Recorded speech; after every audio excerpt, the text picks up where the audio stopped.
অংশ আপনাকে সুযোগ দেওয়া, সবাই বলছে সুযোগ দেওয়া উচিত না। এক সেকেন্ডে বলতে পারবেন? গো হেড। পরীক্ষা দেই, পাশ করি কিনা পরীক্ষা দেই। একজন মাননীয় সদস্য আমাকে একটি চিঠি পাঠিয়েছেন।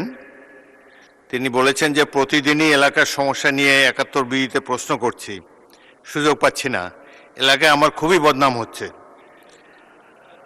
আজও আমার নাম আছে, তো অনেক সিরিয়াল ব্রেক করে তাকে একটা সুযোগ দিতে চাই যাতে তার সুনাম তিনি পুনরুদ্ধার করতে পারেন।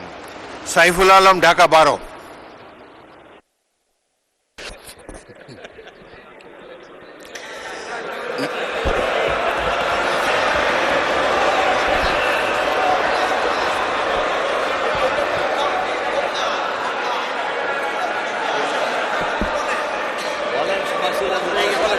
মাননীয় স্পিকার, আপনাকে অনেক অনেক ধন্যবাদ।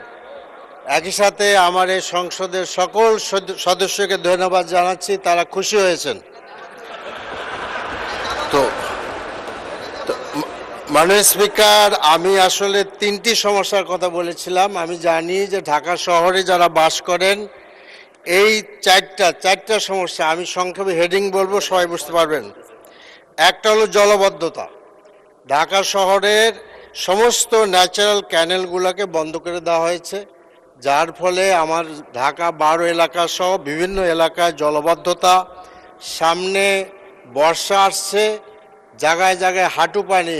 মাননীয় স্পিকার, 27 নম্বরও পানি জমে, এই বিজয় সরণিতেও পানি জমে। তেমনি বসুন্ধরার যে সামনের পান্থপথ, এই পান্থপথের উত্তর পাশে একটা ক্যানেল ছিল ন্যাচারাল, এটা বন্ধ করে দিয়ে এখানে মার্কেট করা হয়েছে, যার ফলে পান্থপথের উত্তর দিকের যে এরিয়াটা আবাসিক এলাকায়, এখানে বর্ষাকালে হাঁটু পানি জমে যায়।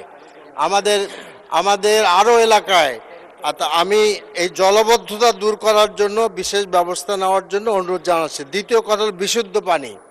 ওয়াসার পানি দুর্গন্ধময়, ওয়াসার পানিতে পোকা থাকে, লোকেরা ওয়াসার পানি খেতে পারে না।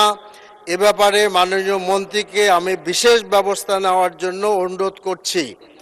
3 নম্বর কথা হলো, আমি শেষ করে ফেলেছি, 3 নম্বর কথা হলো বর্জ্য ব্যবস্থাপনা। আমাদের মাননীয় প্রধানমন্ত্রী তিনি অনেক দিন বাইরে ছিলেন, আমিও সেখানে ছিলাম, কিন্তু আমার সাথে দেখা হয় নাই।